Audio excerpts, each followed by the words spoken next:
Hey everybody, welcome back to Old Man Van Running. We're here again in the Old Man Van Cave in the Old Man Van Castle to give you another first impression shoe review. Now, hey, I'm a stability runner. There are a lot of stability runners out there. And one of the toughest things for us stability runners to do is to find a lightweight, really fast, stable shoe that we can wear. Now, most of the shoes out there that fit that description are neutral shoes. And one of my favorite stable neutral shoes is the Brooks Hyperion Tempo. Well, Brooks just came out with the all-new Brooks Hyperion Max. This is a higher stack height kind of version of the Hyperion Tempo, although they're keeping the Hyperion Tempo. And I was really interested to see if this shoe is as stable as the Hyperion Tempo and has more cushioning than the Hyperion Tempo. So let's get out on the trail and see how this shoe, the all-new Brooks Hyperion Max, performed.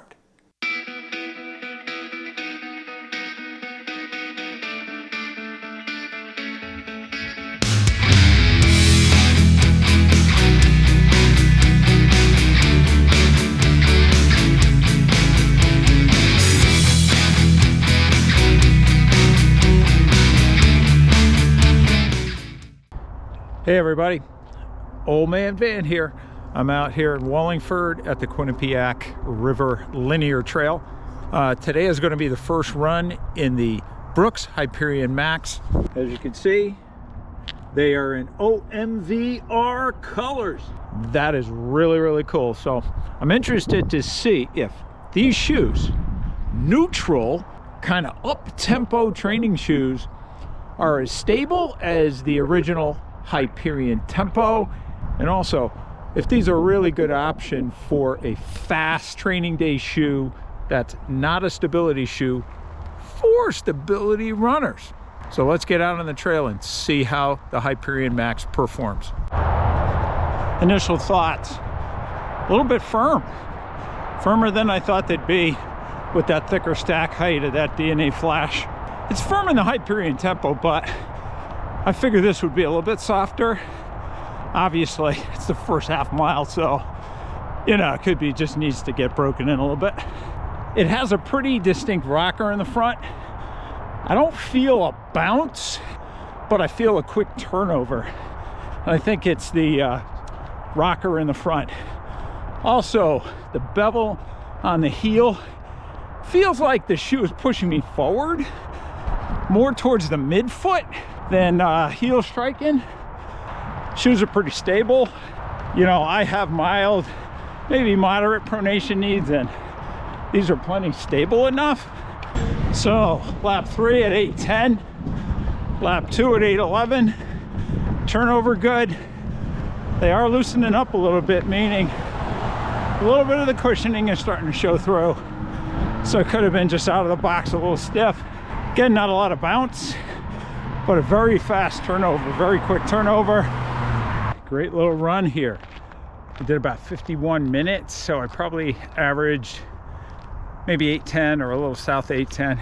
The shoes worked great. My legs aren't fully recovered from last Sunday's New York City half marathon, so shoes pretty good. I think some of the firmness concerns I had, they kind of dissipated a little bit as the run went further. They kind of broke in a little bit, and I think having some tired legs also contributed to the feeling that they might have been a little bit too firm. But like I said, there isn't a bounce in these. It's more of a rolling sensation. It turns you over quick and kind of pushes you off that rocker. And it also kind of pushes you towards the midfoot to forefoot strike. And from a stability standpoint, they are extremely stable for a neutral shoe, and especially a light neutral shoe with this amount of stack height. So pretty impressed with that. Hey everybody, Old Man Van here. I'm here at the Farmington Canal Trail. It is Monday the 3rd of April 2023. Another run out here, actually the third run in the Brooks Hyperion Max. About a mile in, about 8:45 to 8:50 pace.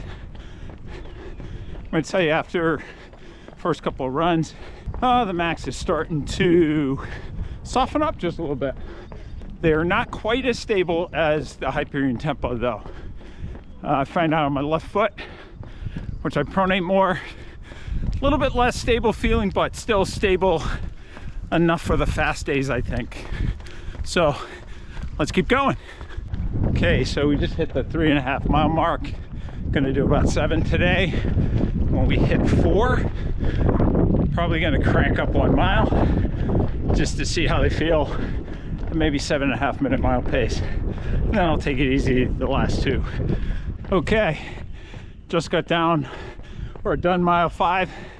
Did a 7:41, didn't feel all that great today, but wanted to get, you know, some quick turnover, higher speed, higher cadence in this shoe. Very quick turnover, really good. More stable the faster you go, more responsive the faster you go. Okay, I'm all set, I'm all done. Really good 7 mile third run in the Brooks Hyperion Max. Really enjoyed them today. I wasn't feeling my best, but I still probably averaged around 8:30 per mile through in a 7:41 mile 5. As you run faster in these shoes, the better they feel, the better or more responsiveness they have. I found they were even more stable the faster you go, because you tend to midfoot strike or forefoot strike, and it's a more stable platform there than if you are a heel striker. The slower you run, the less stable they are. That bevel in the heel is pretty substantial, so you got to be careful if you're a heel striker with these shoes. Hyperion Tempo for the shorter runs I like. It's more stable, closer to the ground, but these I think are a better option for kind of the short to mid-long distance fast run. So really good. Pretty happy with them. Question's going to be, you know, are there other better options out there that are less expensive? We shall see. But great day out here on the Farmington Canal Trail. Cheers. So we're back. Pretty good first few runs in the all-new Brooks Hyperion Max. Pretty darn good shoe. Question is it as good as the Brooks Hyperion Tempo? Is it better than the Brooks Hyperion Tempo? And if so, is it worth the extra $20? The Brooks Hyperion Max comes in at $170 US. That's $20 more, like I said, than the Brooks Hyperion Tempo, which I kind of have right here. This shoe is currently at $150 US. So is this a better value? Is this a better shoe? Next we have weight. 7.5 ounces in a men's size 9, or 213 grams. That is extremely light. I believe that's even lighter than the Brooks Hyperion Tempo. That's amazing for a shoe that's marketed as kind of a daily trainer, an up-tempo daily trainer. That's almost as light as many of the carbon fiber super shoes out there. Now we move on to stack height. 34 millimeters in the rear foot is what they say, 26 millimeters in the forefoot, for a heel-to-toe drop of that magical 8 millimeters. That being said, this is not a max stack height shoe. It's not 40 millimeters, it's not 39.5 millimeters, it's only 34 millimeters, so I don't know if the max is really the proper moniker. Now construction. Brooks is using a stretch woven mesh upper, very soft, very compliant, very moldable around your foot, very breathable, has plenty of perforations in there, very similar to that in the Brooks Hyperion Tempo. Very minimal overlays. This is not a stability shoe, it's a neutral shoe, right? And it's a very light shoe. There's a little bit of reinforcement here in the toe area, not much whatsoever. There's a small overlay here. There's the Brooks logo. There's some reinforcement around the eyelets. That's pretty good, but very minimal. There's a little bit of built-up material here in the heel counter. Makes a nice firm heel counter, which isn't typical of such a lightweight shoe, but gives it a very firm lockdown. Laces. Laces are nice and flat, no stretch. And you know old man Van doesn't like stretchy laces, right? And there is a tongue that is similar to that in the Tempo. It is not gusseted, it is thin. Here it is, but it does have this pad right here on the top. So when you lace down your shoelaces over the top of your foot, I didn't get undue pressure there, so works pretty well. The tongue stayed in place. Gusseted is better, but I didn't find any problems with that tongue moving around.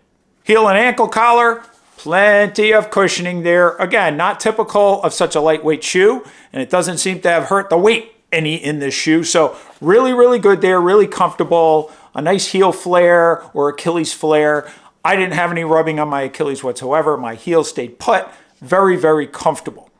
Overall, this upper was very, very comfortable. Not too narrow in the midfoot, not too narrow in the forefoot. My toes were able to splay, and I'm a regular width D. No problems whatsoever. So I really do feel this shoe is true to size. Now to the midsole. It's the tried and true DNA Flash midsole that's in the Hyperion Tempo and is in the Hyperion Elite series. It's a very good midsole material. It is responsive, just it isn't bouncy. It is a little firm at first. It takes a little while for it to kind of break in, but once you get moving, it gets more and more responsive and more soft the faster you go. As I mentioned, it's not max, so 34 millimeters in the rear foot, 26 in the forefoot. It's not the cushiest shoe out there, but it's definitely got more cushioning than the Hyperion Tempo. Really, the way it felt when I got out there is the first run, it was a little firm at first, but as I mentioned in the video out on the trail, it started to soften up the faster I went, and each subsequent run, it's been getting softer and more compliant. Now to the outsole, plenty of coverage there. It's Brooks green outsole material, whatever that means. All I know is it seems to be pretty durable. Right where I get wear on the lateral side over in the heel area, I'm not seeing a lot of wear there. I know on the Brooks Hyperion Tempo right here, this outsole material is extremely durable. Very, very little wear, and I have about 200 miles in this pair. If the outsole in the Max is anything like the Tempo, you're going to get lots and lots of miles out of this shoe. Now to stability and performance. I'm going to tell you, the Brooks Hyperion Max, pretty stable neutral shoe. Stable enough for mild to moderate pronators. I think I can wear this shoe, say 2 workouts a week, up-tempo workouts, anything from a short track session, all the way up, I think, to a long, mid or long distance speed session. I can wear this shoe with no problems.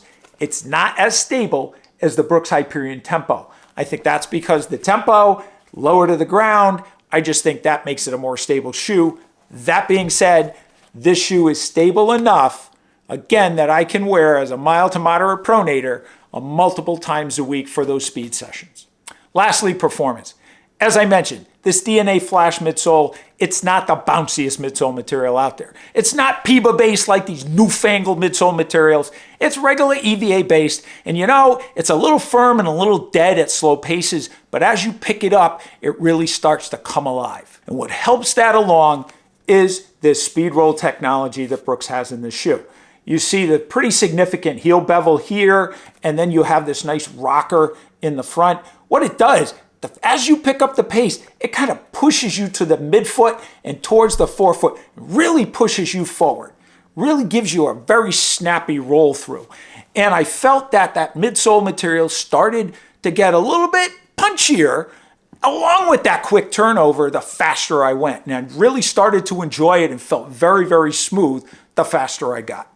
Now, it's not going to blow you away with bounciness, but man, it does what it's supposed to do very, very well.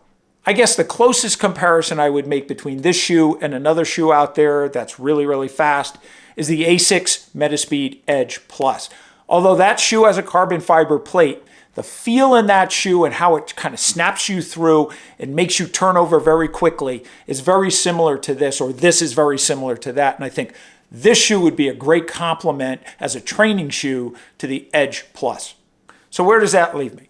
Well, I guess if I had to choose between the Hyperion Tempo and the Hyperion Max, I would choose the Hyperion Max.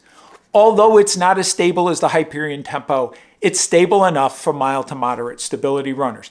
And I think it's more versatile because you can go longer. It's got a little bit extra cushioning in there, even though it's not a max cushion shoe. I just think it's a little more versatile. And as long as the durability stays the same or better than the Hyperion Tempo, I think it's well worth the additional $20. The question's going to be, is there a place for both of these shoes in Brooks's rotation? Well, if price is the main thing, if you're only looking for a shoe for 5Ks or 10Ks, maybe the Tempo's the shoe for you. However, if you want something that you can do track workouts and you can do tempo workouts and maybe some progression runs up to half marathon or longer, I think this shoe really fits the bill. And I think this shoe might be a racing alternative for half marathons and marathons for those of you who don't want to spend $250 on a carbon fiber super shoe. So based on all that stuff, and it might be even a lower score than I originally gave the Tempo, I don't really remember, but I'm going to tell you, I'm going to give this shoe a 9.25 on a scale of 10. I'm going to start it there because I want to wear it some more. I want to take it on some slower runs where it's a little more clunky, right? You hit on the heel a little bit more. So, I want to make sure it really works well for me in all situations. So I'm going to give it a 9.25. I just think it's a really great up-tempo day shoe. I think it's got some versatility. Just a really good job, Brooks. I guess the only thing is there a place for both the Tempo and the Max in the rotation? So there you have it. Really good first few runs in the Brooks Hyperion Max. I kind of like it. It started to grow on me the further and further I ran in it. So far I'm liking it. Let's see if that holds up. So thanks for watching this video. If you got to the end, that's really, really great. Don't forget, if you liked it, hit that thumbs up button. If you haven't subscribed already, please hit the subscribe button and hit that notification bell so you'll get notified when more videos are posted. Please leave comments. Plenty of comments. Helps the algorithm, helps this channel grow. And if you like it, please tell your friends and your running pals. So thanks again. And remember, lace up these shoes. Hell, let's get out on the roads.